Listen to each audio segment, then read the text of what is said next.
Okay, everyone, we're going to start. Some people are still coming up downstairs, but we want to make the most of your time, be efficient and productive today as always. I'm Peteris Zilgalvis, Head of Unit for Digital Innovation and Blockchain in the Digital Single Market Directorate here in DG Connect, this building in the European Commission, and also co-chair of the FinTech Task Force. Like the Blockchain Observatory and Forum, the FinTech Action Plan is celebrating its first anniversary very soon. A few words about how this activity fits into the broader scope. The Blockchain Observatory and Forum, which is, as I say, celebrating very soon its, or even now, its first anniversary. Congratulations. Is something we view from the Commission side as a very successful initiative, not because in some way we in the European Parliament were behind it, but because the partners of the consortium and all of you who have been participating in the activities have been very active and very much giving inputs and very engaged on the platform and the mapping in here. On the other hand, we also had the good news that yesterday the 29th country signed the European Blockchain Declaration, joining the European Blockchain Partnership. This is the countries, the member states, and others. Yesterday it was Hungary, so we now have 27 EU member states, 27 other 28, we're missing Croatia, and Norway and Liechtenstein have joined. This year we're launching a set of use cases in RegTech, in diploma certification, in self-sovereign identity. That is happening in member state collaboration, but with opening for public-private partnerships in the future. And then that last part of the puzzle is the International Association of Trusted Blockchain Applications, which together with the observatory is also going to have a big conference at the end of the year, which will be looking at use cases such as this one, at sectoral applications of blockchain. And that's a industry stakeholder, multi-stakeholder association open to anyone who would like to join, who subscribe to the ideas of interoperability and how to say a trusted blockchain ecosystem. The charter is available for any of you who aren't familiar with it yet. And that's the next step coming up. It will be legally launched on the 6th of March, and there'll be a big media launch on the 3rd of April. And with that, I hand over the floor to the organizers from the Observatory and Forum, who will be running the day. I have the pleasure of being able to stay for probably the whole day and listen to you instead of talking myself. So let's start off. Thank you.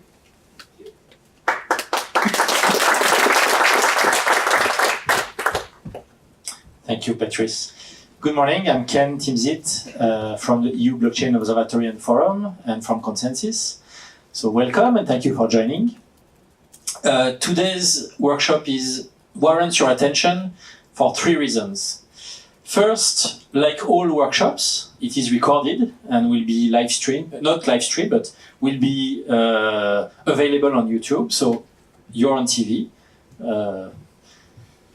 Try to make your contributions count and show European citizens that we're having an informed, thoughtful debate.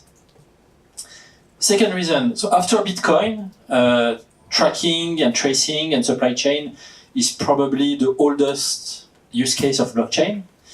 And so I think it's very, very interesting today to look at how far those projects have gone, what kind of scale they have really achieved, and if they have achieved scale, and we'll try to be as specific as possible, what are the challenges that they've encountered and how have they overcome them. And thirdly, I think what's interesting today is that we'll get to think about the role of Europe and European companies in those global supply chains. You can see that many supply chains or trade corridors are initiating in China or emerging economies, commodity-rich economies, and ending in the US, for example, which makes American companies and Chinese shippers, for example, extremely well positioned to set the norms and standards around which those supply chains of the future will be created. And so I think there's a question as to how Europe can have a place, being somewhat in the middle, and how it can further more transparency, more efficiency in those global supply chains. So with that, I'll hand over to Ludovic for the introduction of the day.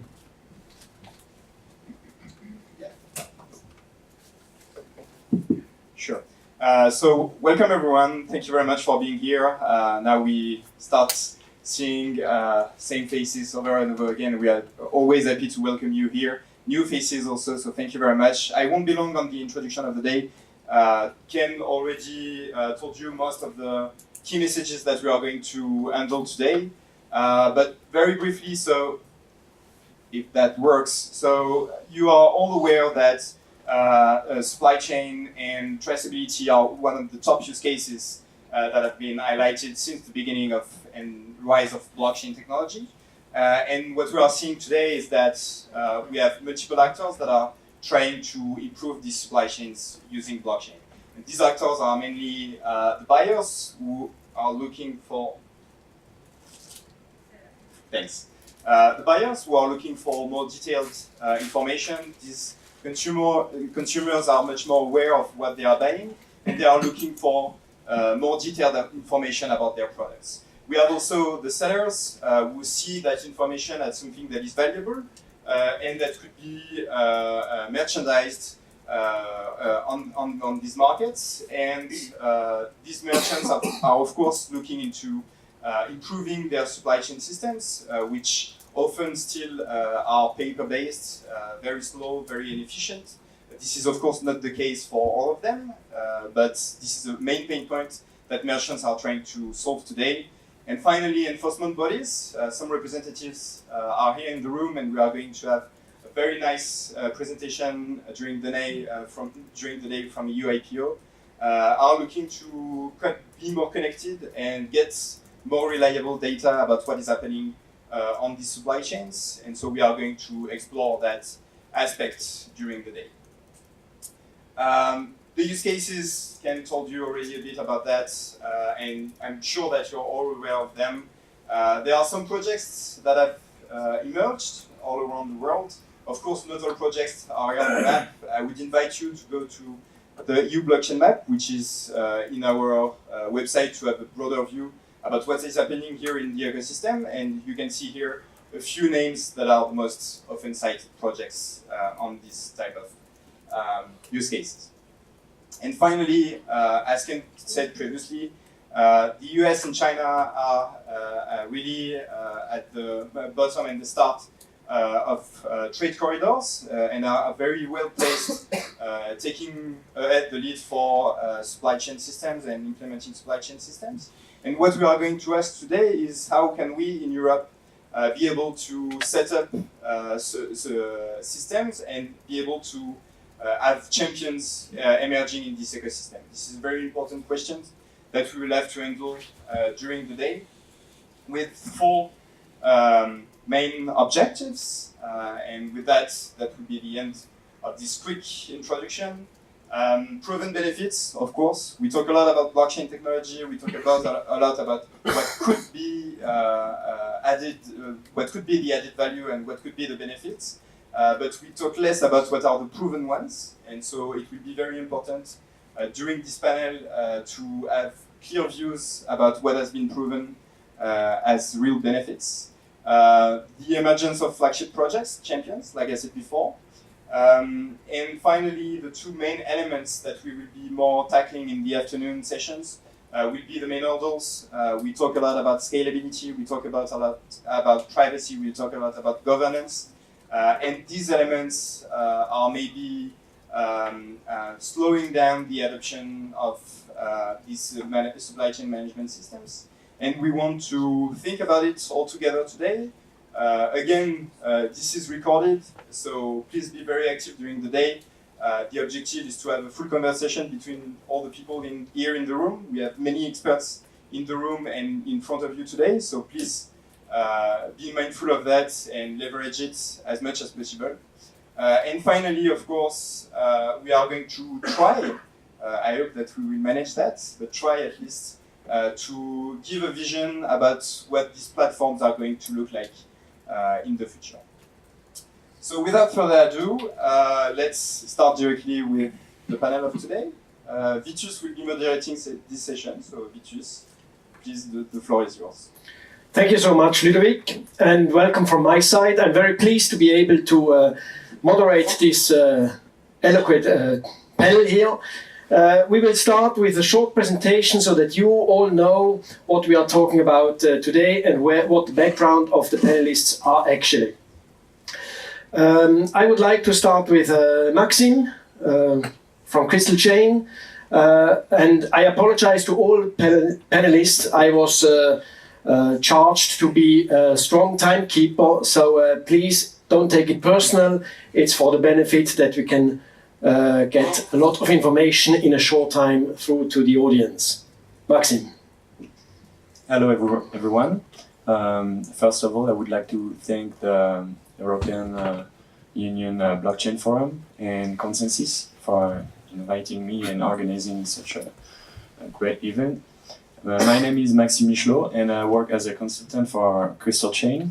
CrystalChain is a French-based company which provide innovative traceability solutions based on blockchain. So we want to address trust and public health issues thanks to our blockchain expertise and our business expertise. So we developed a blockchain-based platform. We also developed blockchain deployment method for Carrefour, which is used now worldwide on several quality industry lines. We provide our solution on various sectors: food, textile, fashion, and we are working on a full real-world plus digital offer to make sure that the physical reality is matching the data we enter into the blockchain. And furthermore, Sylvain Cariou, who is the CEO of CrystalChain, represents France on the ISO blockchain standards discussions. So this is just an example of industry line. So we analyze the industry line and we select the data which is relevant to enter into the blockchain to be hashed and notarized, and then to retrieve to the final consumer in needs for the truth about the product he's going to consume. This is an example of a restitution screen on a smartphone. So through the QR code, the consumer will access different kind of information. It could be the bio certificate of the productor. It could be a picture of the farmer. Again, an analysis of non-contamination if it comes to bio apple, and some information regarding the production process and the packaging process. Our main client is a charger, for whom we developed a platform to enter the information, to be able to trace all the information from ship to shop for a very high quality wool, who is the Organica label precious fiber. So this is a tailor-made technical service because we have to analyze the industry line in depth. There is 4 continents. The ships are in Uruguay, Argentina, US, and Scotland. And we have to motivate every stakeholders to explain them the benefits of blockchain, and then to gather all the information to retrieve to the end user to make sure the end-to-end product traceability is doing properly. And another project on which we're currently working on is we are working with Carrefour. So we are a pioneer in this support since 2017, and we developed a method for Carrefour for the filière qualité Carrefour en français.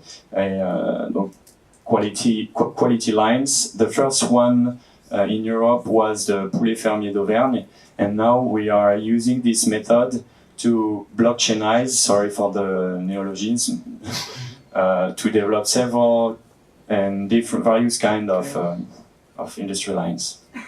Thank you. Okay, thank you so much, Maxime. Just in time. I would like to hand over to Pablo from ConsenSys. Yeah, over there. Thank you. Hi everybody, I'm really honored to be part to this panel. My name is Pablo Valles, I'm blockchain consultant at ConsenSys, based in Paris. In a few words, ConsenSys is one of the leading blockchain companies worldwide with two main activities. The first one is growing blockchain startups and helping them to scale, and the second one is providing advisory and technical delivery services to governments and large corporations. So at ConsenSys, I focus on supply chain use cases, and I participate to modeling and delivering blockchain-based solutions for enterprise-grade consortium projects. So at ConsenSys, we identified two main benefits for using blockchain in supply chain. The first one is tracking product history and proving product authenticity. And the second one is basically digitizing supply chain process for some industries. So I have two concrete examples that highlight these two benefits. So the first one is a project called Bay to Plate. So it's a solution developed by Viant, so which is a ConsenSys startup, with WWF. The pain point is that currently most of the fish that are labeled as tuna and that maybe you can eat at home or in restaurants are mislabeled and are not tuna at all. The aim of the project was to provide solutions for both stakeholders upstream and clients downstreams to be able to track the delivery of the tunas from the fishing in the oceans, maybe to the plate you could benefit. So the solution that was developed and provided is really interesting for this industry because it's a really technical solution that doesn't need to be integrated to enterprise solutions, because most of the time it's really difficult to integrate such solutions with already existing enterprise solutions. So all the stakeholders of the supply chain can really easy, thanks to a specific mobile app, participate to this tracking process.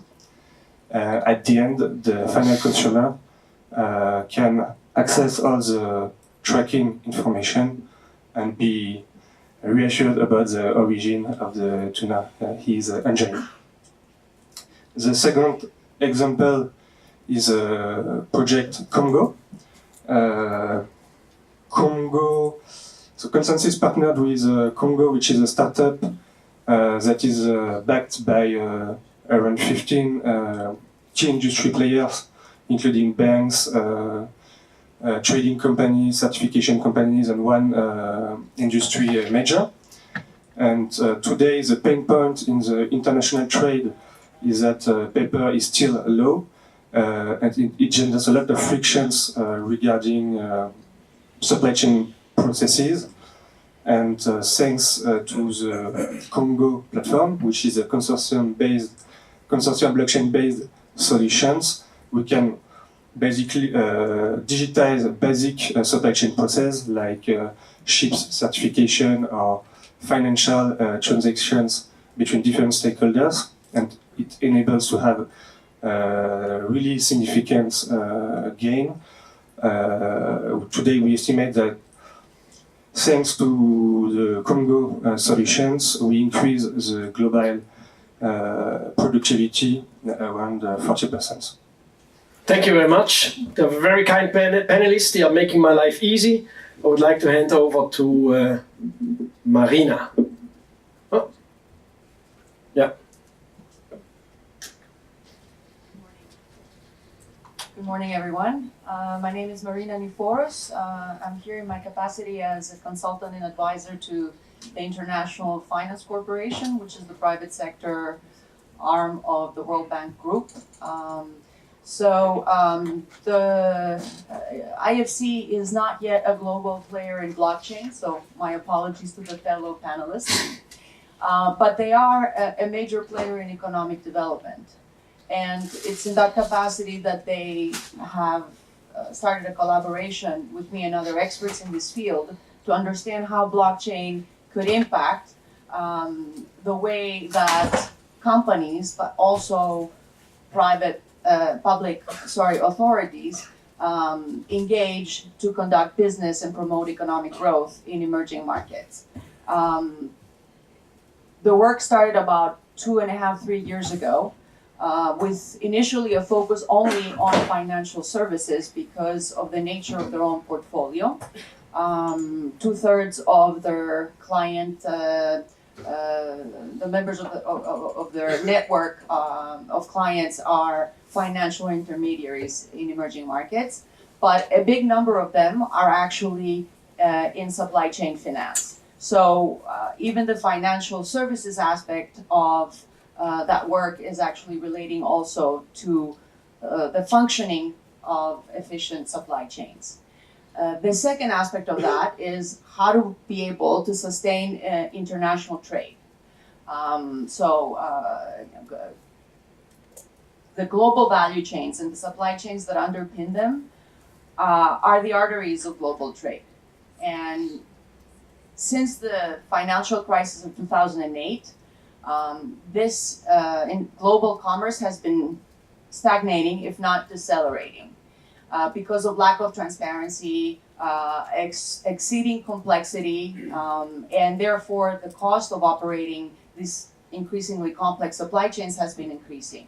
So the interest in blockchain, with its main attributes of real-time, immutable, transparent information, is to see how we can re-engineer this global supply chains and to be able to provide sustainable benefits, not only on the financial side by improving sort of the financial layover of transactions going through the supply chains, but also address the issue of re-engineering processes to make them more cost-effective and efficient, and also provide the much missing traceability element, which many global hubs are now increasingly under pressure to provide to ultimately to consumers and be compliant with sustainability standards and other ESG indicators. So I'm happy to be here today. I think I'll stop there and perhaps we can explore more what this all means during the questions. Thank you. Absolutely. Thank you so much, Marina. And I would like to hand over just next to you to Arnaud from IBM.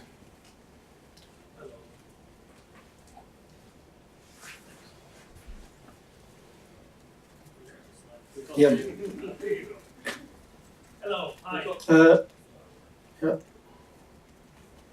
Hi, my name is Arnaud Le Hors. I'm from IBM. I'm part of the Open Technology Group, and I'm involved in Hyperledger. I'm a contributor to Hyperledger Fabric, and a member of the technical steering committee of Hyperledger. So I was invited to speak today on this panel, and was told that it'd be nice if you could talk about some use cases for the supply chain. And I thought it was interesting because supply chain, in my opinion, as Ken pointed out earlier in his introduction, is the poster child of the blockchain application for the enterprise. So IBM, I think, is well known to be, we have been a pioneer in developing blockchain technology for the enterprise, and we have several hundreds of customer engagements. I think 3 use cases that pertain to traceability and supply chain that I think illustrate some of the examples that you can think about when you talk about this. So the first one is Everledger. This is a small company that trying to tackle the problem of fraud around diamonds, the diamond supply industry worldwide. And it's related to the blood diamonds, which basically funds criminal organizations around the world. And so what they've developed is a platform which allows all the different actors in the diamond supply industry, where to trace all the diamonds from the mining operations all the way to the retail store. And they have actually developed some technology to scan the physical diamond. So every stone is basically has a fingerprint that allows them to identify uniquely every stone. And at the mining operation, they scan all the stones, they record them, and from then on, as they go through the whole supply chain all the way to the retail store, which of course involves shipping, it involves certification agencies, it involves people who are actually going to process like the diamond, etc. And every agent who's going to take part in this process is going to actually record information, add information related to that same ID, so that at the end, at the retail store, you could eventually scan this diamond and find its identity and query the ledger to find all the information that pertains to the diamond, so you actually know where it came from and how it got there.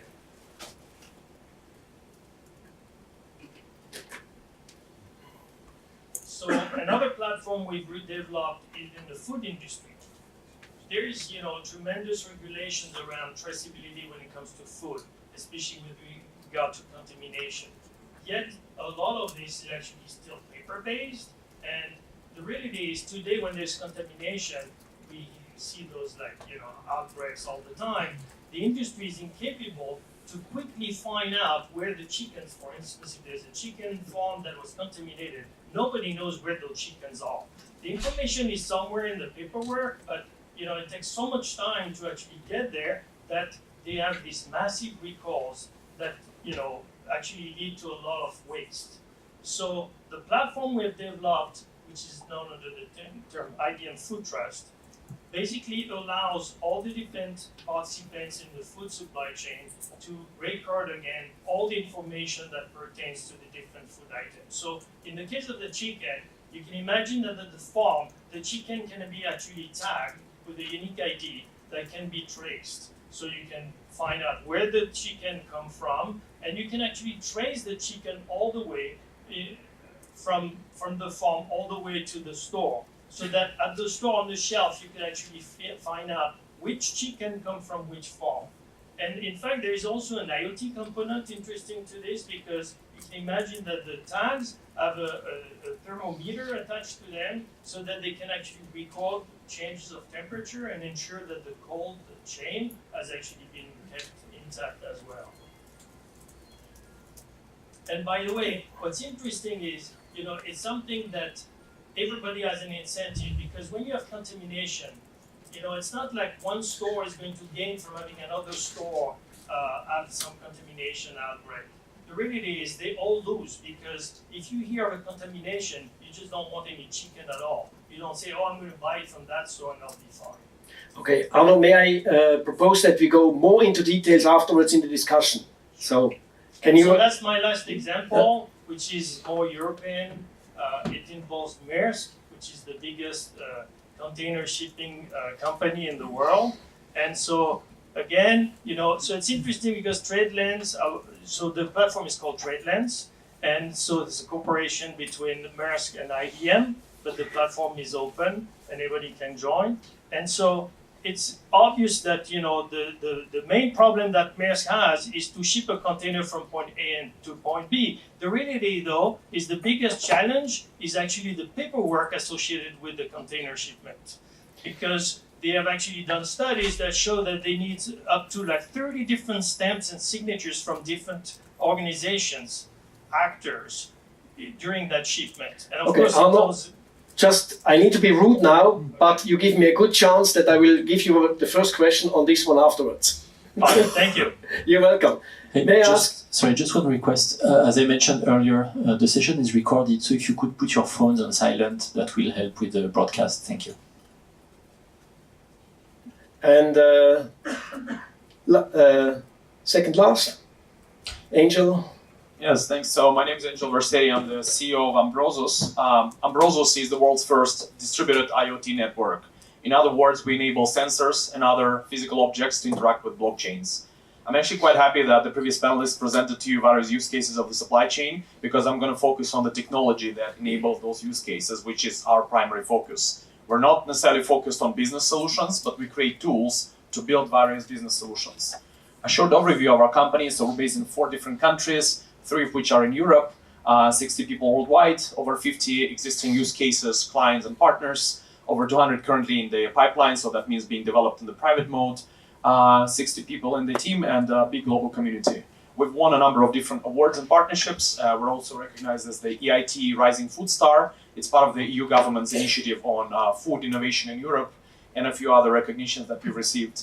So you've seen actually a few variations of the same diagram, so I won't dwell on it too long, but basically our goal is to provide the full history of a product's life cycle, from origins, from the raw ingredients being input into the production facilities, through the distribution to the end consumer.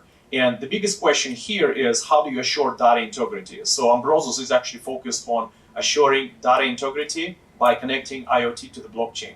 So I'll actually tell you exactly how that happens. So this looks a bit technical, but bear with me, it's pretty simple. So at the first stage, we simply have sensors that generate data. Sensors tell you about the environment. Can be temperature, as was previously mentioned, can be location, pressure, or any other parameters that tell you about the quality aspects. Second one could be GPS, ownership, or any other info. And then you link it to a unique digital ID of the object. So we create something like a digital twin of a real-life object, which is reflected in our blockchain. Then these devices can communicate with, or we call that a gateway. A gateway is basically a secure device that records sensor-generated data and sends it to the blockchain. And that's something that every other company I've seen is totally missing. So the question of data security at the IoT level. Because once the data is on the blockchain, we know it's secure forever. However, what happens to the data before it reaches the blockchain? And this is exactly the question we're tackling with these gateways. Then once the data is produced, we currently have a system which basically consists of the core blockchain, which also includes a scalability solution. So I understand that that's going to be a part of the discussion throughout the day today. We've created a layer 2 scalability. Layer 2 means a scalability solution on top of the blockchain. Because in blockchain, actually, there are some inherent limitations in terms of how much you can scale it. So we found a solution where you can actually have companies' infrastructure like cloud servers or any other existing architecture can be coupled with blockchain. And what you get, you benefit from the security of the blockchain, whereas companies don't have to radically change their existing digital infrastructure. And then finally, you have what is here in the bottom right corner, the dashboard, which is basically the platform where companies can have an insight into the history of the product or the origins or any other information. And that data can be securely shared with relevant stakeholders. The stakeholders can be governments, can be partner companies, can be your suppliers, or the end consumers. And this is the example of what you could see on a mobile screen when you scan the product. You see the full history of the object. It's all anchored in the blockchain, so consumers can trust that the data hasn't been changed. You actually cannot change or delete the data. You can only build data on top of it. And then it's also coupled here with Google Maps integration, so you know exact locations where the parcel passed through, who was the owner, when was the quality inspection, or any other parameters. In each of those readings, there are unique IDs on the blockchain, so you can trust the data. So I'll be happy to discuss more of how we do this technology and how we help entrepreneurs in Europe build new solutions using our tech. Thank you. Well, thank you, Angel, so much. That was very interesting, and it gives us a good breadth that also business models as well as technology need to firmly interact with each other. Last but not least, I would like to hand over the word to Jean-Pascal from LVMH, and he does it with a free speech. Yeah. Hello everybody, I am Jean-Pascal Assemat from Louis Vuitton. I am in charge of traceability system at Louis Vuitton and authenticity.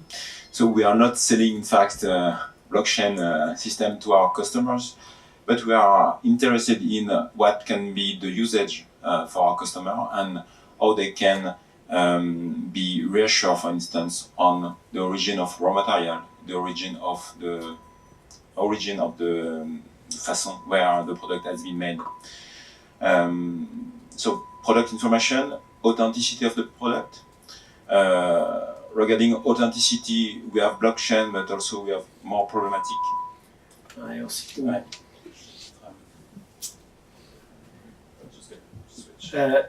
Or maybe can you change places? No, I think he's just below loudspeaker. Thank you.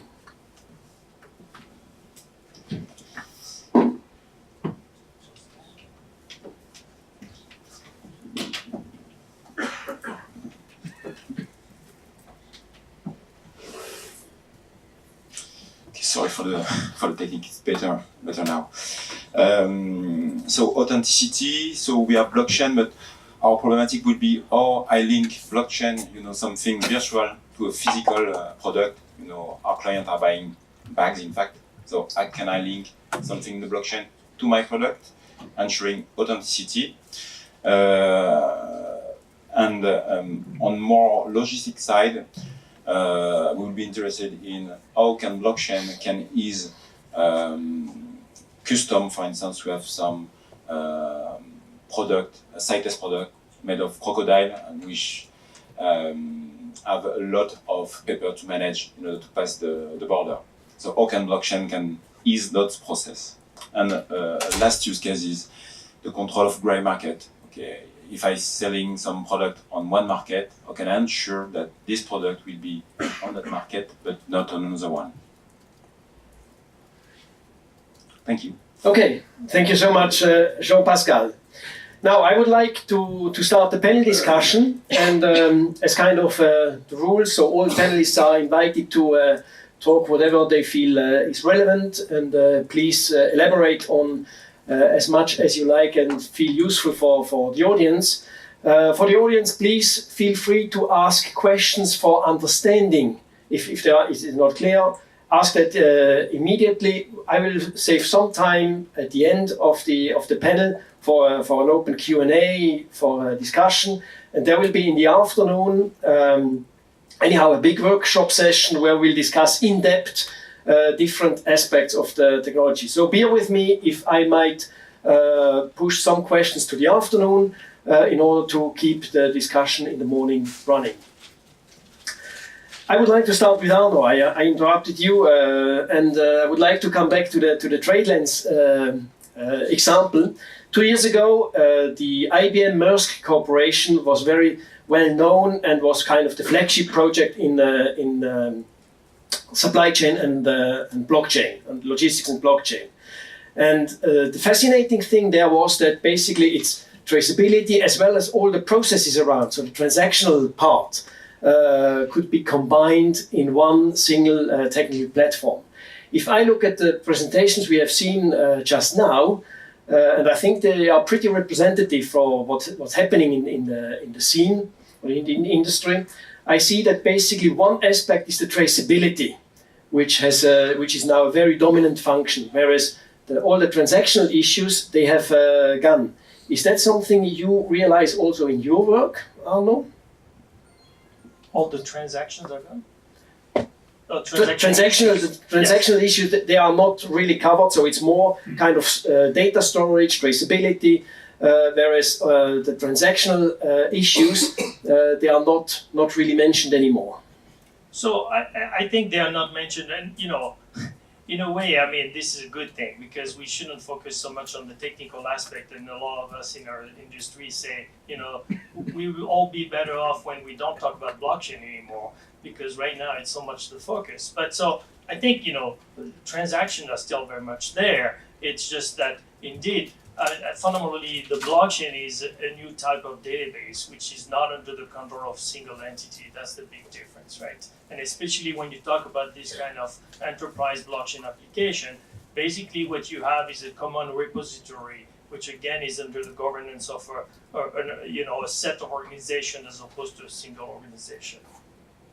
Okay, thanks. So, can you tell us on the usage of those? So Carrefour is live, I understood. So all the examples that I actually talked about today are in production today. So we're way past the point of proof of concept. Okay, and can you tell us something about the usage? How often are those issues, so those products requested, so those traceability issues, how often are they requested by consumers? Well, I don't know. I don't have numbers to give you on that front. I'm sorry. I'm not actually personally involved in any one of those on the business side. I'm a technology guy, right? But you know, what I find interesting to point out is a little bit of the point I was making earlier in the case of the food trust, but it's true in every case. Is there's a huge incentive to participate in those platforms because everybody gains from it. The only one who really have to lose are the counterfeiters, the criminals, because they don't like this. You know, the people who are actually shipping containers with like, you know, Xerox of papers from another container, they don't want that to be digitized and available. But governments, for instance, are very much key players in this because you have tax authorities, you have customs. All of these agents actually play a role in those systems because it gives them transparency, auditability, traceability, which is a key component. And in fact, as I was saying, I mean, you do have some tensions about adoption. There are people who are concerned about confidentiality, especially when you think about things like trade lanes. You have a major player, which is Maersk, and so there's a natural resistance from other players who are actually in a very interesting, there's a whole economic system around it where people are both working together and at the same time competing, right? So this is a word I recently discovered in participating in one of the congress, but you know, there's actually a multi-layer of services in the shipping container business, and you know, Maersk has the tendency to go up because everybody is trying to, you know, broaden their scope, and in doing so, they are competing with the people who actually live on their platform and provide services by shipping actually through Maersk, right? And so those people are now invited to come to the platform. Naturally, they're going to be resistant and say, well, you know, I don't want to give up my customer information to Maersk because then they will come and shortcut us. And so I think this, you know, highlights some of the key important requirements that our platform provides actually, which is to provide complete privacy so that people can interact and use a common platform, all the while preserving their complete privacy so that competitors do not have access to this kind of critical information that will basically make their business, you know, move. Okay, well, thank you very much. I think the issue of privacy will be a very crucial topic in the afternoon session as well. We will come back to that one. I would like to challenge you on the argument that only counterfeiters can profit. Isn't the supply chain or the logistics system also an industry where information disparities are pretty dominant? And there are a lot of intermediaries which actually benefit with their business model from information gaps between different parts. And as it is quite a fragmented industry, there are a lot of kind of profiteers of those information gaps, and those probably also risk their business. Yeah, I just wanted to challenge you on that one. Yeah, and so it touches a little bit on the point I was talking about, and indeed, I mean, you know, there are, if your sole business is to reduce friction, the system is going to reduce friction intrinsically, and you may be at risk there. But I think there's still plenty of value that companies can provide, which goes beyond just doing paper pusher type of work. And so, as long as again we can protect their information so that they don't, all their information can be just stolen by competitors, I think they still have an incentive to work with the system.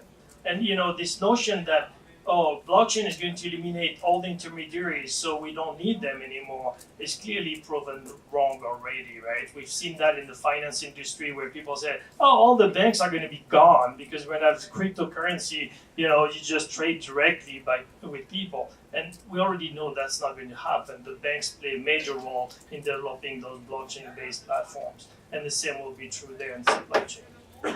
Well, thank you very much. I think there's one question here. Hello, this is Bart Verschoor from Seal Network. We were one of the winners of the Blockathon. I want to further challenge you on this information privacy. If you would put every product on a blockchain publicly, then isn't that queryable information, the volume of products, not the information about the products, but the volume of the products, isn't that competitive information? Because now I can, for instance, know exactly when new products are generated as a competitor. So I know when there's a new product launch, or I can maybe do something on the stock market with that. How do you see this? So again, I mean, and this was one of the characteristics of Hyperledger Fabric from the get-go is privacy.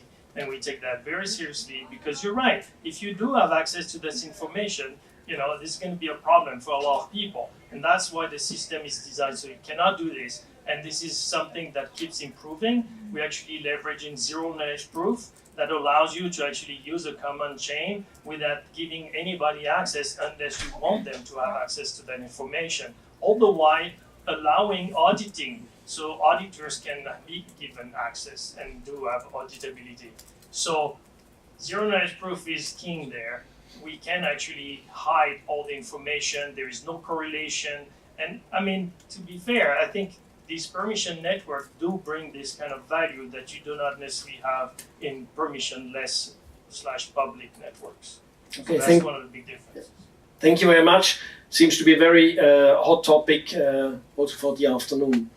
Now I would like to ask, come back to my earlier question about usage, and probably Chargeur is the other product or application which is in place and which is in production mode. Can you tell us anything about usage of that information platform and what people are keen to know from that? Yes, sure. So indeed, the project Charger is on. It's a live project. The two first bricks of the project has been already released, and the third one would be the retrieving of the information to the end user. But for now, the main benefits of this blockchain platform is to enhance the value of all the stakeholders among a very complex industry line on which normally, on a normal basis, the end user has no visibility at all except the stamp label Organica. And thanks to blockchain, we can assure that the information we give the mean to the client to prove what he says. And this is the main point here. How do you ensure that people are trusting blockchain? Also, probably most of consumers do not know what blockchain is all about. How we generate trust in this technical thing called blockchain? The trust will be something we will reach step by step. First of all, the main point is to motivate all the stakeholders among an industry line so the blockchain becomes something normal to use. It's like before we had Minitel and no one would technically could be able to explain you how Minitel works or how an email works, but we use emails or SMS every day, and we do not know what the technical features and all the network architecture behind it. Blockchain is the same thing. The important is to explain to the end user the benefit of blockchain in a very simple way, and yeah, step by step, it's going to become something really mainstream, if I may. Thank you very much. So there's a lot of communications necessary around the benefits of blockchain. Yeah, exactly. First of all, among the organization, and then it will spread and let's say like invite the public sector and the society for the better. Yeah. I would like to come to further benefit which was mentioned, and I think that is what Marina also told in her report, is trade finance, which should help emerging markets, which should help foster global trade again. How far are we there, and can we already show some proven benefits where trade finance help to foster this global trade again? So, yes, so trade finance has been an area of particular focus for many of the economists and the businesses that are working with the International Finance Corporation, because it's also a response to a serious phenomenon of de-risking that happened post-financial crisis, which basically, because of accrued compliance legislation and requirements on behalf of financial or traditional financial intermediaries, it became very difficult for them to sustain operations for certain market segments and in some cases for entire countries. For example, after the financial crisis, the Caribbean, certain countries in the Caribbean were left without any correspondent banking.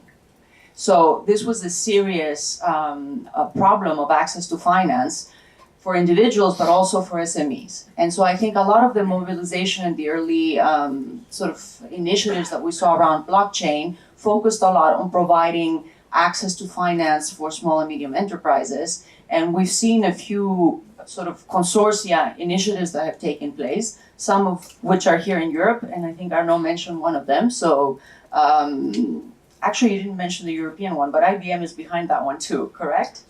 So formerly Digital Chain Train, now We Trade, which brings together a host of European banks intending to collaborate on blockchain to provide more cost-efficient export financing services to SMEs.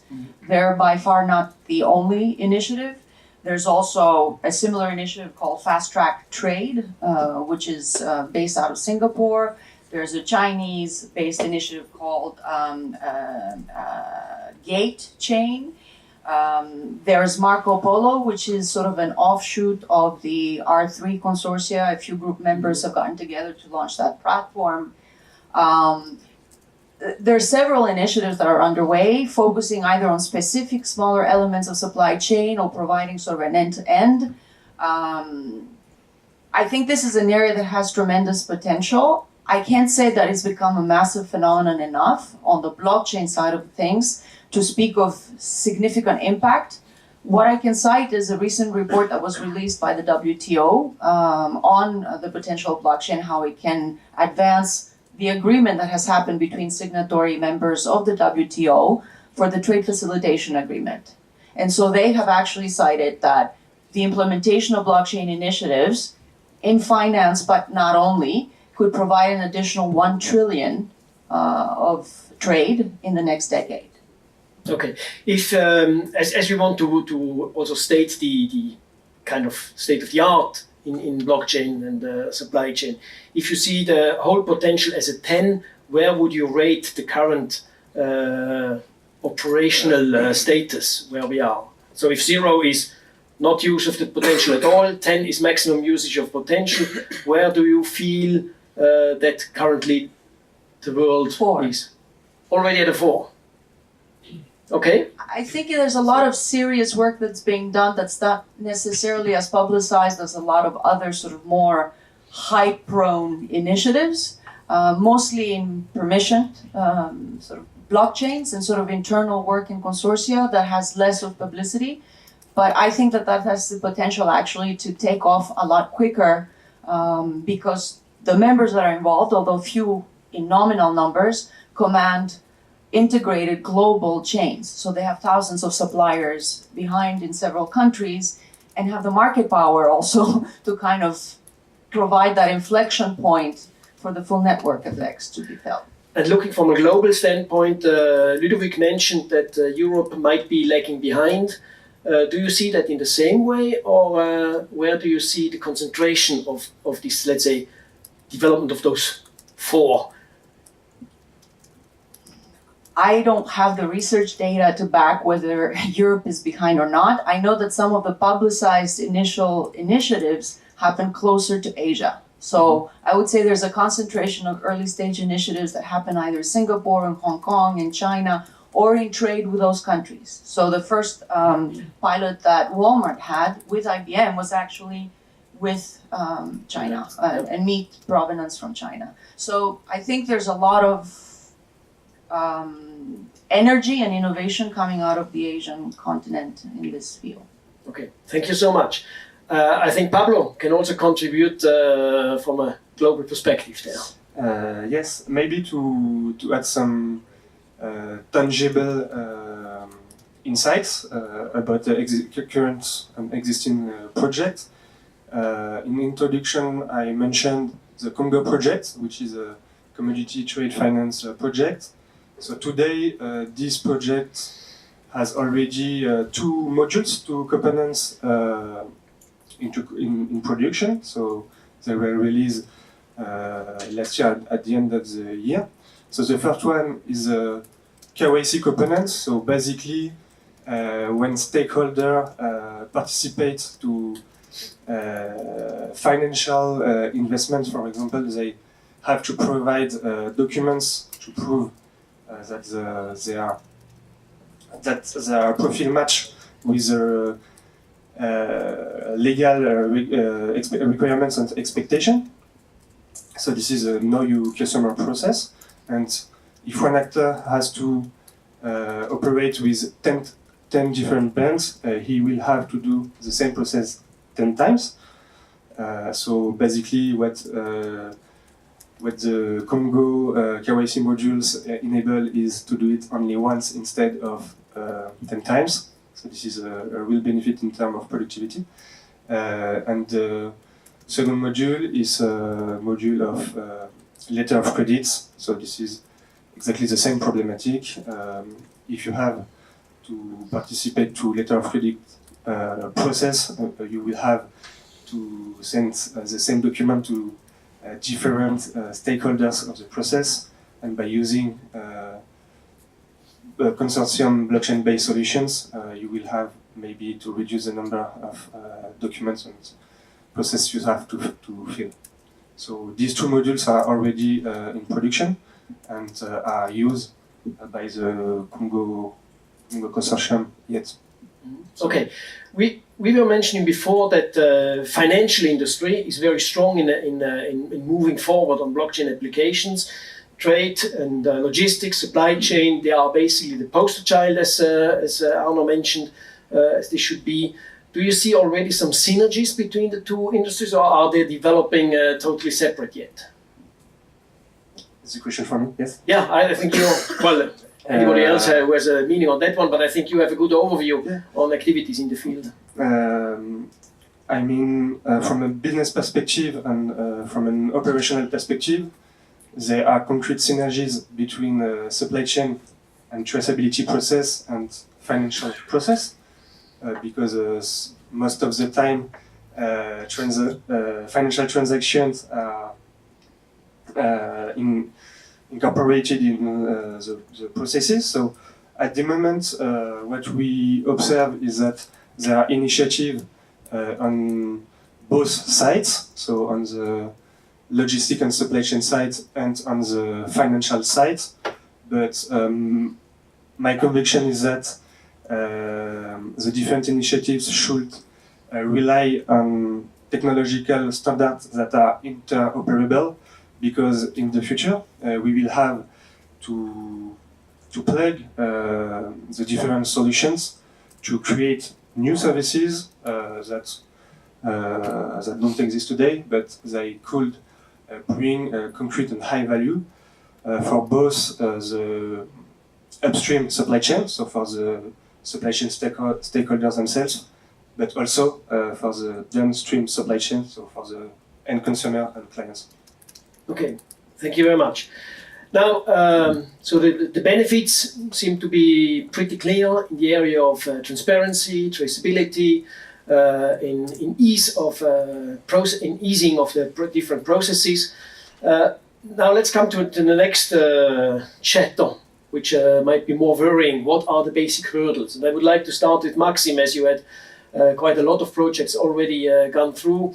What did you realize as the main hurdles in developing the platforms? Is it technology? Is it business modeling? Is it readiness of people? What is it what stops or hinders most of the projects? So, what is sure is that it's not an IT problem. From my experience, it has never been an issue. We always find a technical solution, But I would say the main hurdle for now is how to motivate many stakeholders around a blockchain project. Because today, blockchain still sounds like black magic for a lot of people. And on many industry lines that I've been running analysis to deploy blockchain solutions, people are telling me that they have been working fine for decades, and why now should we use blockchain to trace a product that has been traced for decades on paper? The last example in date is I was launching, doing a presentation for an organization who produces a very typical French cheese. And the lady told me that she has been working without any internet connection in her production facility, and it has been working fine for years. So I told her, yeah, like fax was working fine for years as well. But the main point is blockchain will allow you to enhance the value of your work, because now the truth is very valuable to the client, and it's going to be more and more valuable. We are today and in the years to come, truth is going to be something very valuable for the end user, and blockchain is the magic solution to this. So I would say, yeah, the first point is to motivate the stakeholders because they have this fear to change when it works with the current working methods. So yeah, the motivation, maybe also the needs for data privacy. This is why we all work with blockchain consortium. So this is the main answer to this.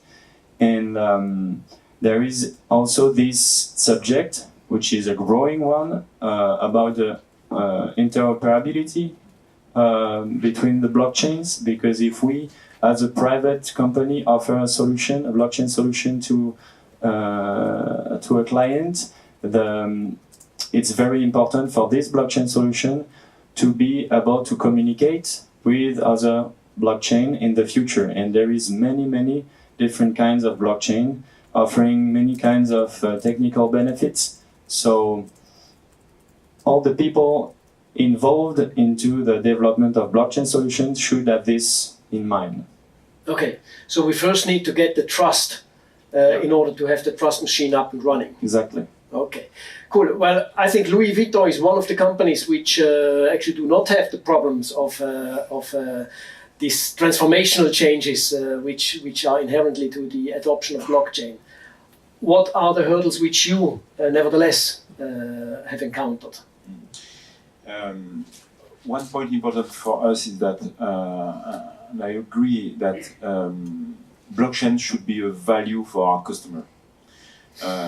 Maybe we have less difficulties than a cheese producer, because when people are buying a Louis Vuitton bag, they are sure that we are using good leather, that we are quite equitable in our supply chain.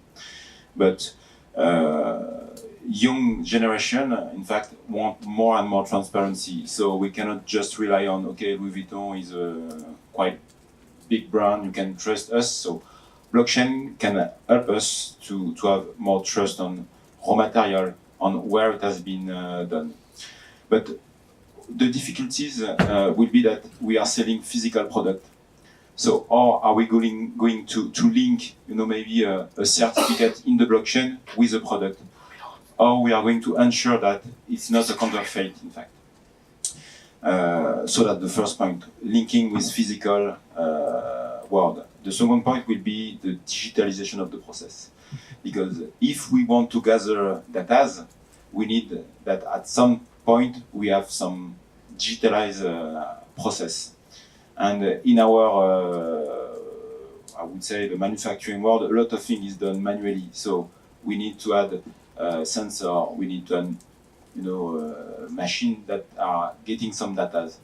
So another pain point will be how can I digitalize my process? How can I gather data from my company, but also my suppliers, also from my transporters? Well, thank you very much. You mentioned quite an important buzzword, which is the break between physical and virtual world, or the physical and digital world.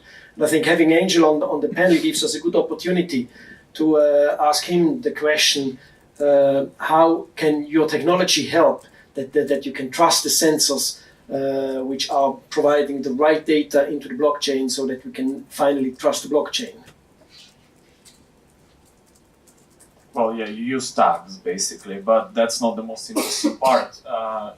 We're coming back to the question of trust, and actually I want to bring a few points here. Some people said that discussing technology is not important and people should just, think that, okay, blockchain is safe, I don't care about how it works, which is entirely wrong, because many governments today call Facebook evil, and it's because of the same problem, because they didn't look at the tech. They said it's a great idea, it's an awesome company, startup, whatever, and now every single government is saying, they're the bad guys. I think the British Parliament called them the digital gangsters. Well, it's the government's own fault, they didn't pay attention to the details. So I think we should talk about the definition of what a blockchain is, because people are throwing these words. I'm pretty sure if you ask even the panelists to write the definitions of what they consider to be blockchain, you'll have 10 different definitions. You definitely have people who are advocating permission chains, those who are advocating public chains, and so on, and they're fundamentally different. Another mistake that people are making is, unlike many technologies, blockchain is not actually purely a technology. It's as much a social construct as it's a technology construct. And again, it's wrong to just say, hey, IT people or technical problem. Number one step in designing a blockchain, you don't need a computer science guy. You need a game theorist. You need to design the system that has incentives between different stakeholders who don't have to trust each other, but all together, pursuing their self-interest, they create trust in the system. And this is something that's missing in, I would argue, in most of these solutions developed today. So the first thing is to really talk about that. It's to talk about the fact that, I don't know how many of you know, but the first transaction on Bitcoin network was a link to the Anarchist Manifesto, and it was the response to the financial crisis of 2008. It's very much a deeply social and political construct, and we should not really lose track of that, because otherwise, what's the point of blockchain? Things such as parallel servers or mirror systems have existed for decades. You don't need blockchain to really make a few copies of data. And you always should ask yourself, who is storing, all this data on the blockchain? Who's maintaining the truth? If it's just a small consortium of big corporations who can collude together, then there is really no point in discussing everything else. So that's my biggest hurdle about the blockchain. Thank you. Okay, well, that leads us directly to the next point, which is actually the role of the public bodies.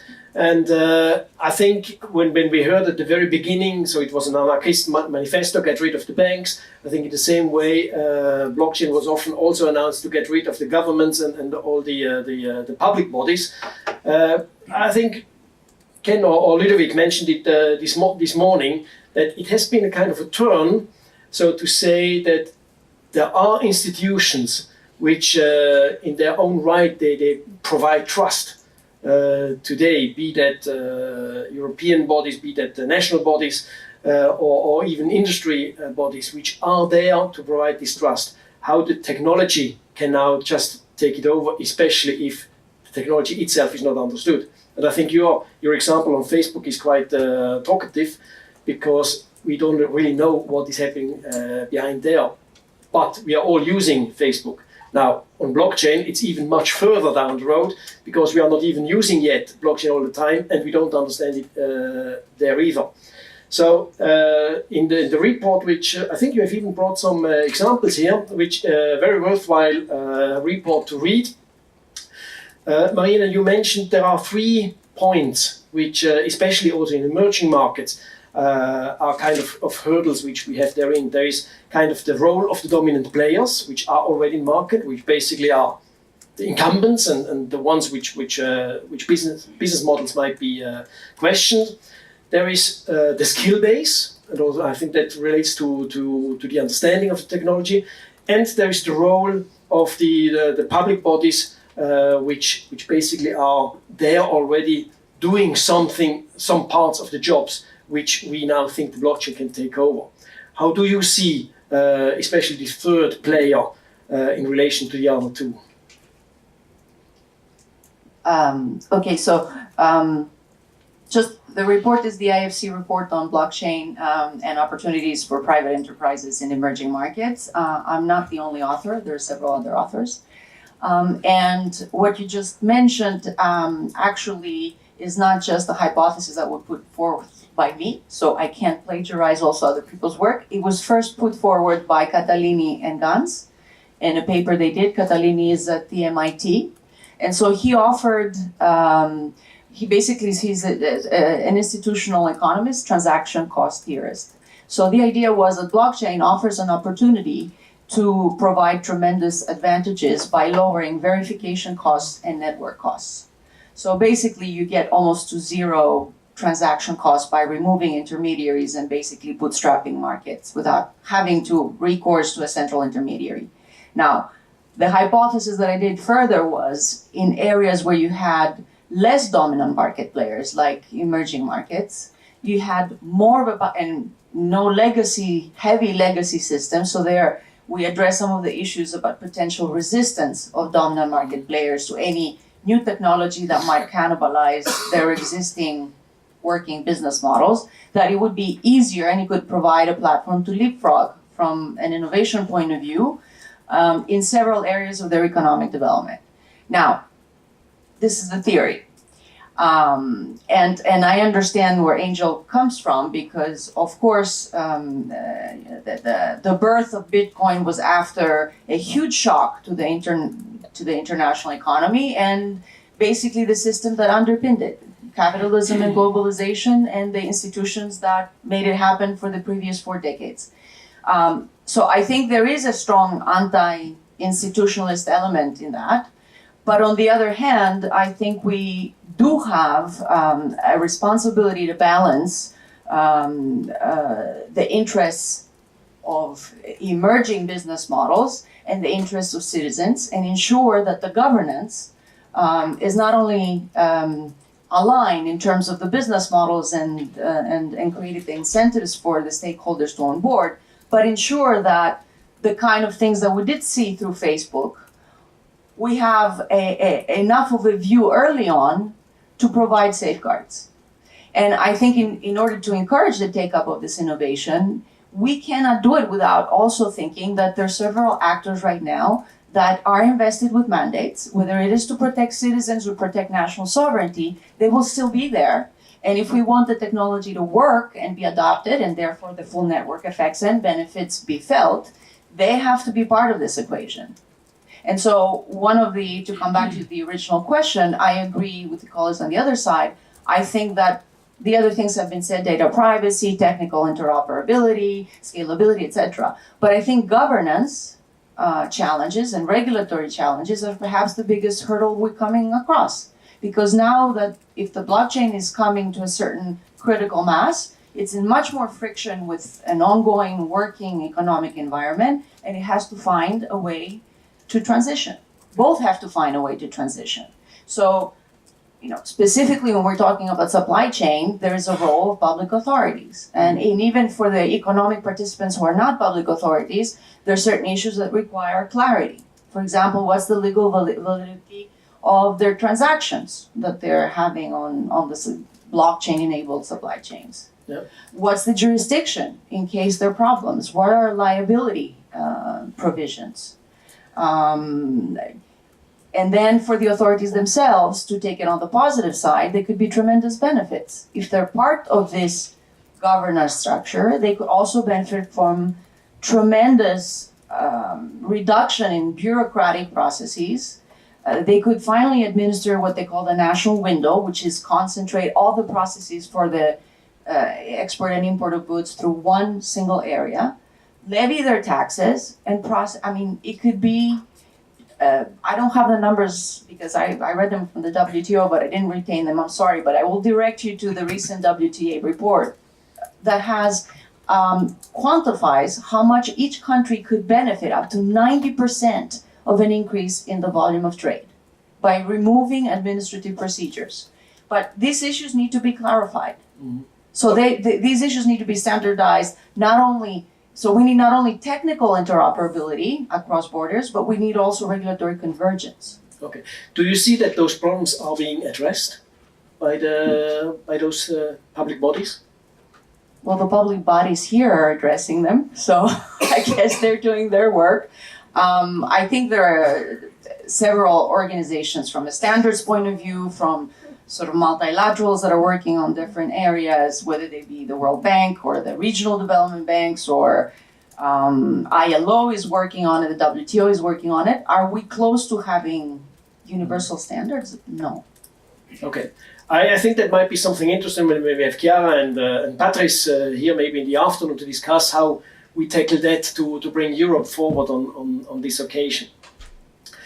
I would like to move on a little bit in the perspective, and I think one of the interesting things Angel already mentioned is this marriage between IoT technologies and blockchain technologies in order to move forward.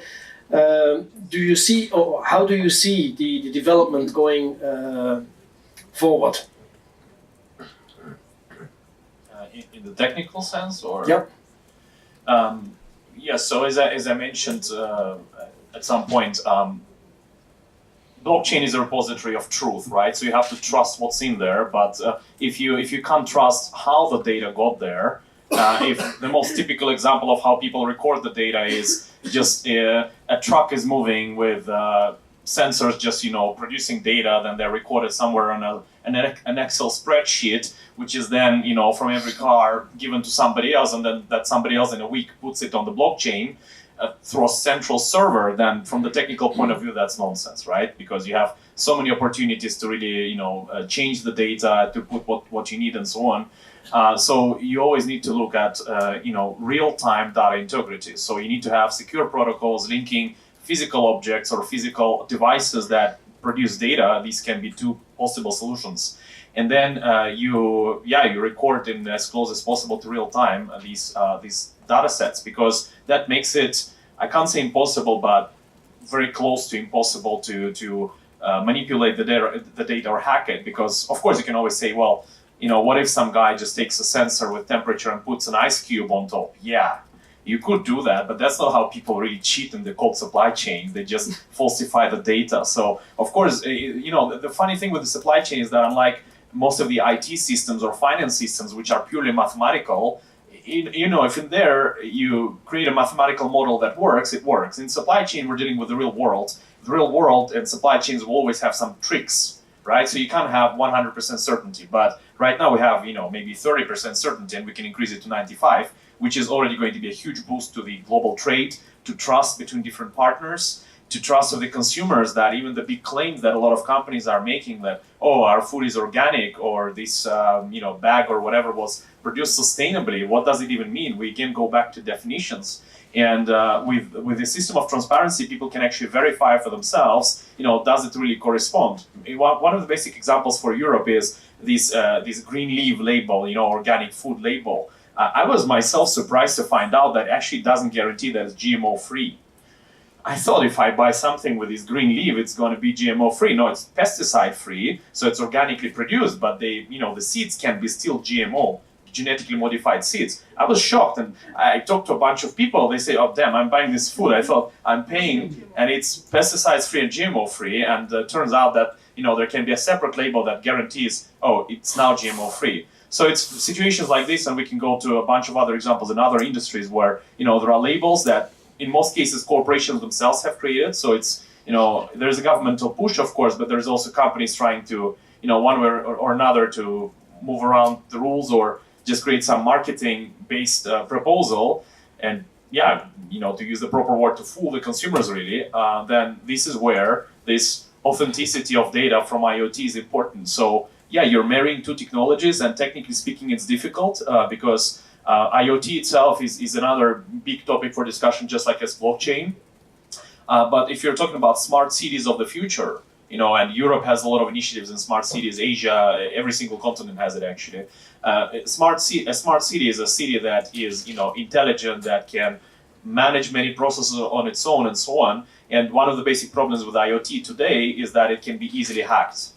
to hack a electronic lamp or devices today is very easy, and it's been proven on many occasions. So if you combine the security of blockchain with the smart devices powered by IoT, then you will have, only then can you have reliable smart cities. Otherwise, we may have a situation 20 years from now when the biggest terrorists would not be hijacking airplanes and bombing cities. They would be hackers taking command and control of the network, and the whole city is literally in their control. This is the scenario we have to be afraid of 20 years ahead. And marrying technologies such as blockchain and IoT is the first crucial step to do that. But it's a very long-term process as well. Okay, well, thank you very much. I think you mentioned the standardization. It will be a big topic also in the afternoon, because I also think, or the team proposed that is quite an important issue on that we know what we are talking about when we say it's green or it's organic ground. I would like to take the last 8 to 10 minutes to open to the public, to the audience, a round of questions to our panelists. And I just see that over there's already the first mentioning.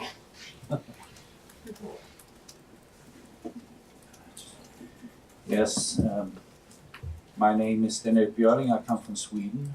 I've been working actually when it comes to looking into blockchains and sustainability for 2012-2013. I'm partner in a project called Set for Life, in which GS1 Germany and EECC is participating in. I've been sitting here and I've grown more and more frustrated. The reason are as follows. We see here a number of different options coming up with parts of supply chains and individual supply chains, and we're talking about Europe taking leadership, and we're talking about control and everything like that. Then there are some issues that I would like to raise. In 2030, the Asian middle class market is going to be bigger than Europe's and US combined. 10 times larger than the current American middle class. At the same time, we will probably have resource depletion and resource crashes in about the time period of 2030 to 2040. That means that we will have to go back into circularity. And everything of what's seen here is more or less just centered upon a supply chain up to the shop and to the consumer, not on the recycling side. And that brings in complexities and such that these actors don't have an idea about yet. And this means we have 10 billion products and sub-products in the world economy. And having all that squeezed into individual blockchains with characteristics and argument data and everything like that is totally hopeless. So my suggestion to these actors is try to get away from the pure commercial thinking about me building a supply chain, blockchain that will be the Facebook of blockchains and I will earn a lot of money on it, and instead can go together with not companies, but countries. You will never get a global supply chain DLT or blockchain working without the approval of the security services and intelligence services of the world's largest nations, period. They will never accept to have any large corporation in control of them. Never. Because anything like that solution will be weaponized. If it can be weaponized, it will be. So what I recommend the EU is to take the initiative of creating this. I was given this suggestion a number of years ago to create an ERIC involving the development of such a solution involving also the large countries.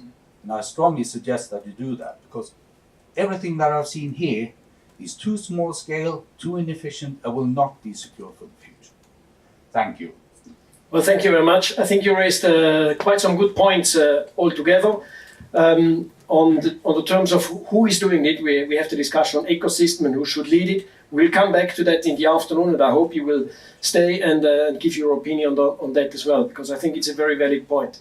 There's another point which you mentioned, which I found interesting, and I would like to ask Maxime or Arnaud whether you can comment on that. Is the, what would you call it, the downstream supply chain, so the idea of the recycling. It's indeed, we have only looked at from the bait to the plate and from the sheep to the whatever, to the shop. Are there initiatives or are there projects which basically take the recycling and the idea further. Oh, you need this one.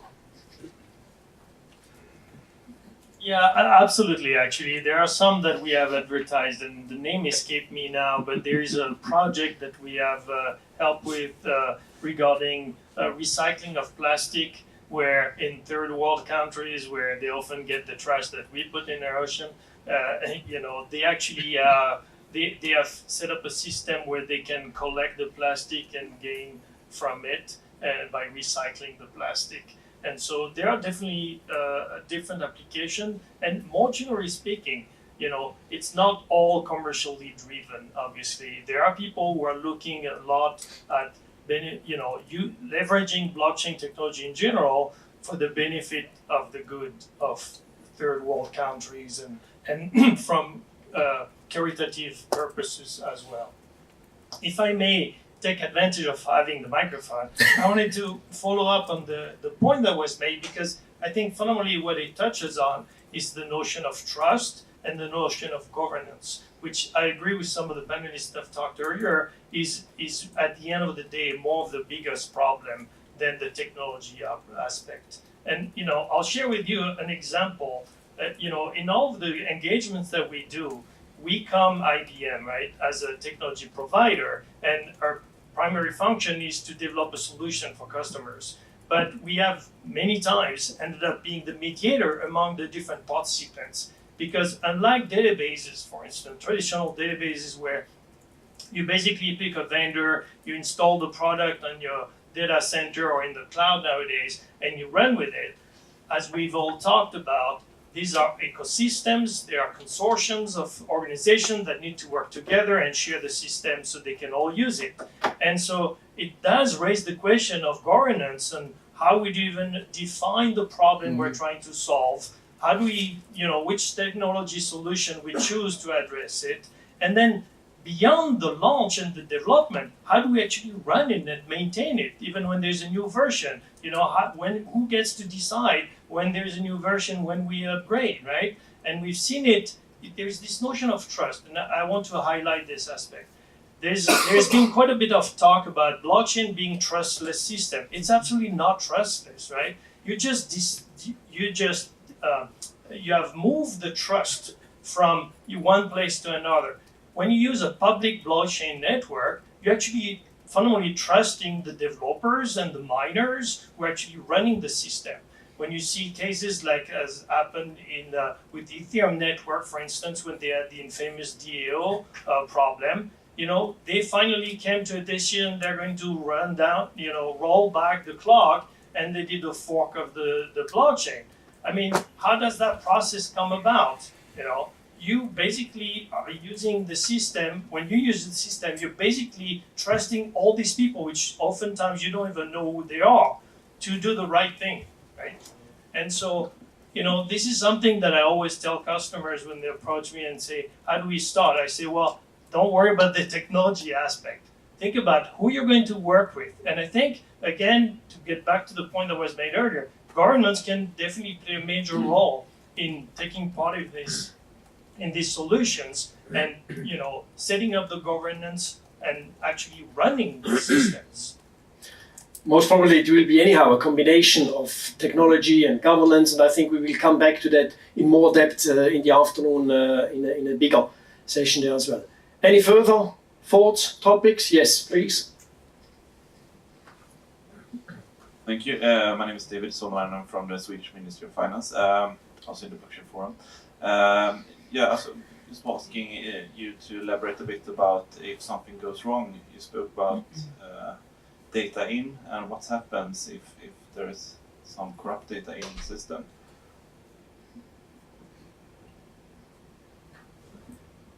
Who wants to start? So what are we doing with corrupt data in the system?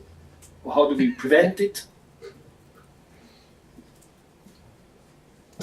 So this is a very good question, actually. It has been addressed many times before.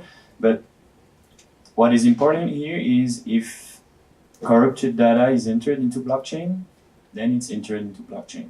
Then we will know it. We can find the origin of the data and everything about it, and we can trace to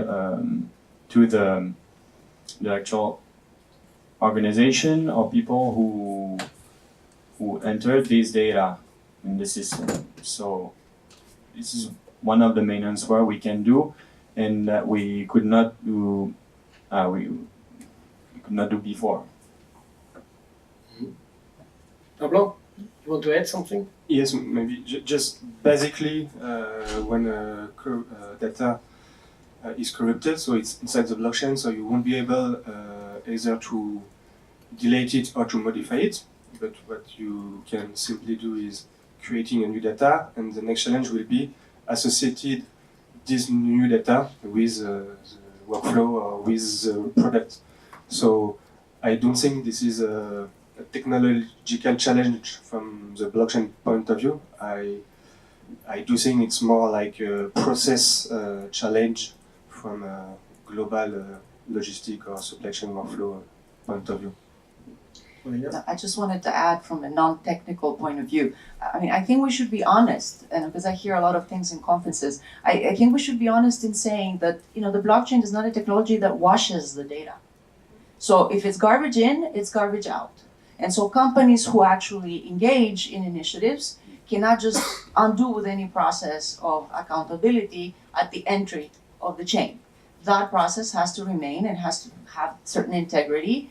And that, for example, in the context of global supply chains where the entry point can be in emerging markets, where you don't have the same kind of human capital tool, they're not digitally as skilled, etc., and where, for example, in conflict minerals, that can be a serious issue, those kinds of processes will probably need to require more of an investment than they have in the past. So they should be aware of that, and they should invest accordingly. Even though there are procedures afterwards to find out where the problem is, it's better to prevent it. Okay. Yeah, of course. This is actually the reason why we combine IoT with blockchain. So we try to minimize human intervention whenever possible. Of course, you cannot just entirely remove it, but certain objective parameters such as temperature, GPS coordinates, pressure, humidity, those are things that devices measure anyway. So the goal is to try and automate the process, basically the transferring of this data from devices to the DLT environment so that they pass through the minimum amount of human intervention. That's why some use cases have been also difficult to, the fish example, I mean, I don't know the details about how Viant did it in their case, but there have been a number of people who simply failed to do this because they needed to send an NGO to verify that the fish was caught using the line, because you cannot really use a sensor to prove that the fish was caught using a line, and then you really have a problem of now you have to send an NGO to look over the person who is putting it on the blockchain, so actually make things a lot more complicated. So, but yeah, using IoT, it's a partial answer to that problem. Thank you. Oops. Yes, thank you. I'm sorry if the question may have somehow been answered before I managed to join you. I'm a member of the European Parliament. I do tend to try to follow as much as I can developments in this space, and AI and other technology disruptors. One of the questions I would have for you is there, or have you faced a significant scalability issue in trying to sort of develop, as you were developing or are developing your projects? There is famously this discussion, at least about the permissionless blockchains, Ethereum, most famous of all, that there are significant scalability issues which they're not able to overcome. It may well be that you're using private or permissioned blockchains, but that would in itself be interesting to hear. Are there scalability issues that you're facing, and are there scalability issues with Hyperledger, for instance, or private or permissioned blockchains, or that issue doesn't even exist? As this, this seems to be a big debate, a big discussion in the blockchain space. But and I'm curious, since supply chains tend to be huge, scalability should be an issue somehow. Have you confronted this in any way?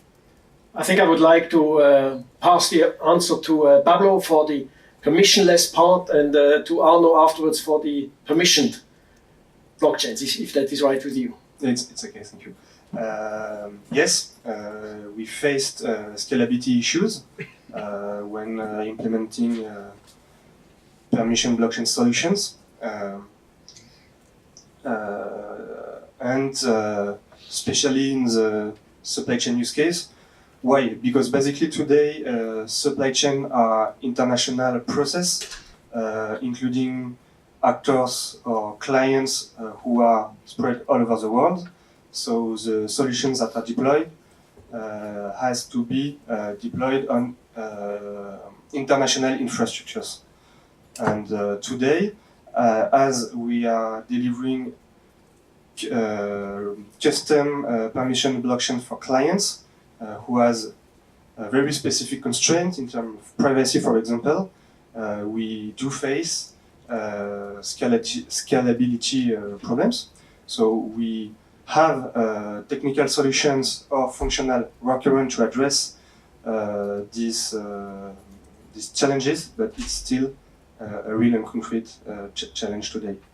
My recommendation will be for developing supply chain blockchain-based solutions, not trying to reinvent the wheel from a technological point of view, but leverage existing solutions that do face such challenges, especially for the privacy and the scalability issues. Thank you so much. Arnaud? So I think, quite frankly, this is one of the advantages of permission networks because they tend to be smaller and we use different types of consensus algorithms that are much more efficient. So Fabric provide finality, performance. To give you an idea, I mean, we commonly get 3,500 transactions per second with Fabric. And we had a presentation from people from Waterloo University 2 weeks ago, which was fascinating because they increased that number to 25,000 and by making a bunch of changes, and some of which may not be practical, but you know, what it brings up is that this is still very young technology and there is plenty of work going on in many different areas. And I mean, it's pretty clear that we're not going to have one global chain that holds everything for everybody. And that's why we believe in, you know, in a world where we'll have many different, I mean, we're talking thousands, maybe millions of different chains. And then you may have different connections at different points. And in fact, even in the public permission world, they are moving towards that with side chains, lightning networks, and so on, where basically you take your business out of the main network and then you only do these checkpoints every now and then to reduce the load on the main network. And so we don't really have a problem, but you know, we already in our current solutions, they seem to be fulfilling the requirements from our customers. They are happy with it, but at the same time, you know, it's very much still work in progress. So I think there's still plenty of room for improvement. So still a lot to observe on the way to go. Let me get to the final question. Excuse me. So I'd like to make a comment because I think we're a little bit missing the point here. So. Whatever the technology today, those systems are slower than Visa or MasterCard transaction processing capabilities, right? So we are looking at a young technology, and I think saying that the potential of the technology is constrained by its speed is exactly what the French government did in 1994, where they said internet has no potential because modems are too slow. So I think that's. So I think the question is: are there projects today that are limited in terms of adoption because of scalability? And the answer is no. I don't know of a single project anywhere in the world that couldn't take off because they were facing scalability constraints. In every single case, the engineers have chosen the right technology and the right workarounds to make it work. Now, the next step is: so what do we need from governments and government agencies? We don't need them to find a solution to our scalability problems, right? But we need government and government agencies to start adopting the technology so that more and more people are incentivized to do R&D and to improve the technology. So a pledge not to apologize non-doing by charging it to scalability. Thank you very much, Ken. Last final question for the panel. This is a question specifically for Jean-Pascal. So you mentioned, I have some questions around adoption. And you mentioned several pain points, and I was wondering where exactly is basically the heavy weight for you? Is it more near the consumer or more near compliance in the supply chain? So, for instance, you mentioned parallel trade is a big issue. There's also counterfeiting. Is parallel trade a bigger issue than counterfeiting? Like, where is this? And this is again more of a consumer relevancy thing for you, or is it really about profit protection? Thank you for the question. I would say all that topic are important for us. And okay, if we take it separately, authenticity is important for our customer, mainly for second market. So we are talking about sustainable market. So one point would be second-hand market. Okay, I'm not buying my bag in a Louis Vuitton store, but from another people. So how can people trust and have value in a second-hand market? Maybe with blockchain, maybe with some device on the bag. So this is first point, authenticity. I would say more for our customers. Second point is when people are buying luxury goods, in fact, they are buying history, they are buying dreams, they are buying a lot of things, not only a simple bag. So the point here is more on, I would say, marketing stuff. How can we explain blockchain? How can we put some technology, stuff in something, a dream? So here it's more. I'm sure that things will evolve with new generation. In fact, they will get used to have more information. They will get used to use Bitcoin and whatever. So I think it's going to change on that. And regarding the supply chain, here it's more on. We don't have a large production, so okay, we can always handle manually. We still have a lot of paper, so I would say it's okay. But at the end, when we want a product to go fast and to have it on our shop, okay, it will be always a pain point if we have, I don't know, 2 weeks to perform all the clearing for an exotic product and so on. So the point is, how can blockchain can automatize, can ease the process in the custom so that our customer will be happy. They will have a product as fast as possible. Well, that sounds like a good summary of what we have been discussing this morning on all the benefits. Thank you so much. Thank you all the panelists which have participated in that active manner and with their expertise. Thank you for the questions. And I would like to hand over back to Ludovic. Thank you. Yes.